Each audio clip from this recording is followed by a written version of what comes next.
আন্তর্জাতিক শ্রমিক দিবস উপলক্ষে বায়তুল মোকাররম জাতীয় মসজিদের দক্ষিণ গেটে বাংলাদেশ শ্রমিক কল্যাণ ফেডারেশনের উদ্যোগে অনুষ্ঠিত হচ্ছে শ্রমিক সমাবেশ।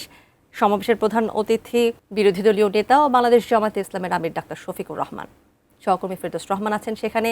বিস্তারিত জানতে সরাসরি যুক্ত হচ্ছি ফেরদৌসের সাথে। ফেরদৌস, এর আগে সংবাদে আমরা যুক্ত হয়েছিলাম, আপনি যেমনটি জানাচ্ছিলেন বেলা ৩টা সাড়ে ৩টার দিকে কিন্তু এই সমাবেশ মূল আয়োজন যেটি শুরু হয়ে যাওয়ার কথা, আপনি জানাবেন সেখান থেকে বিস্তারিত। তাদের শ্রমিক সংগঠন শ্রমিক কল্যাণ ফেডারেশনের মাধ্যমে আজকে ঢাকায় একটি শ্রমিক সমাবেশের আয়োজন করেছে। যে শ্রমিক সমাবেশে রাজধানীর বিভিন্ন থানা ওয়ার্ড ছাড়াও পার্শ্ববর্তী জেলাগুলো থেকে, বিশেষ করে যে জেলাগুলোতে শ্রমিক বেশি, বিশেষ করে নারায়ণগঞ্জ, গাজীপুর, এপাশে সাভার অঞ্চল থেকে শ্রমিকরা মিছিল নিয়ে এই সমাবেশে যোগ দিয়েছেন। এবং আপনারা নিশ্চয়ই দেখতে পাচ্ছেন ইতিমধ্যেই আমরা যেখানে দাঁড়িয়ে রয়েছি, বায়তুল মোকাররম দক্ষিণ গেট থেকে শুরু করে গুলিস্তান 0 পয়েন্ট পর্যন্ত তাদের শ্রমিক সংগঠনের যে বিভিন্ন কর্মীরা রয়েছেন তারা যোগ দিয়েছেন। এবং এখানে যারা বক্তব্য রাখছেন তারা যে কথাটি বলছেন সেটি হলো যে বাংলাদেশে তথা পৃথিবীতে শ্রমিকদের অধিকার নিয়ে কথা বলা হয় অনেক, কিন্তু শ্রমিকের অধিকার বাস্তবায়নের বিষয়টা খুবই সবসময় অবহেলিত থেকে যায়, সবসময় বঞ্চিত দলের শ্রমিকরা থাকেন। বিশেষ করে বাংলাদেশে গার্মেন্টস শ্রমিকদের কথা বলা হয়েছে। গার্মেন্টস শ্রমিকদের ন্যূনতম মজুরি 25,000 টাকা এরকম করা নিয়ে অনেকদিন যাবৎ বিভিন্ন গার্মেন্টস সংগঠনগুলো আন্দোলন করছে, শ্রমিক কল্যাণ ফেডারেশনও আন্দোলন করছে, কিন্তু আজও পর্যন্ত সেটি বাস্তবায়ন হয়নি।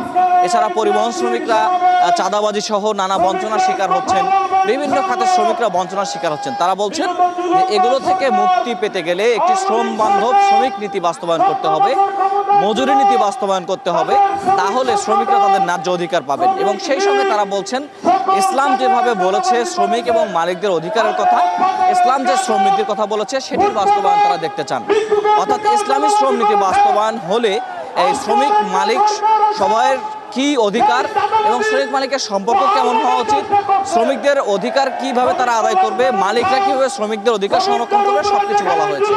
যারা এসেছেন তারাও কিন্তু ঠিক এই কথাটাই বলছেন যে ইসলামী শ্রম নীতির বাস্তবায়ন তারা দেখতে চান। যেহেতু একটি নতুন সময়ে নতুন সরকার এসেছে, তারা নতুন সরকারের কাছে প্রত্যাশা করছেন এখন তারা শ্রমিকদের যে ন্যায্য দাবিগুলো আছে সেগুলো যাতে বাস্তবায়নে অগ্রসর হন। আরেকটি কথা বলা হচ্ছে, অন্তর্বর্তী সরকারের সময়ে একটি শ্রমিকদের মজুরি নীতির কথা বলা হয়েছিল, সেই মজুরি নীতির আলোকে অচিরেই যেন শ্রমিকদের যে অধিকার, শ্রমিকদের যে মজুরি সেটি দেওয়া হয়। সেই সাথে নারী পুরুষের বৈষম্য দূরকরণে নারী পুরুষের সমান বেতন এবং ভাতার ব্যবস্থা, নারীদের মাতৃত্বকালীন ছুটি এবং যারা ছোট সন্তান লালন পালন করবে তাদের জন্য কোম্পানি কর্তৃক বিশেষ সুবিধা এবং কর্মঘণ্টা কমিয়ে আনা, এই ধরনের কথাগুলো বলা হচ্ছে।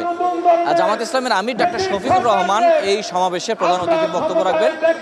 জামাতের শ্রমিক সংগঠন নেতৃবৃন্দ এখানে রয়েছেন, তারা কথা বলছেন, জামাতের কেন্দ্রীয় নেতৃবৃন্দ কথা বলবেন এবং এখান থেকে তারা ঘোষণা দেবেন যে একটি বিরোধী দল হিসেবে, সংসদের বিরোধী দল হিসেবে শ্রমিকদের উন্নয়নে, শ্রমিকদের কল্যাণে জামাতে ইসলাম কিভাবে ধাপে ধাপে তাদের নিজেদেরকে এগিয়ে নিতে চায় এবং কিভাবে তারা সংসদে এবং সংসদের বাইরে সরকারের কাছ থেকে শ্রমিকদের অধিকারগুলো বাস্তবায়নে তাদের বিরোধী দল হিসেবে ভূমিকা রাখতে চায়।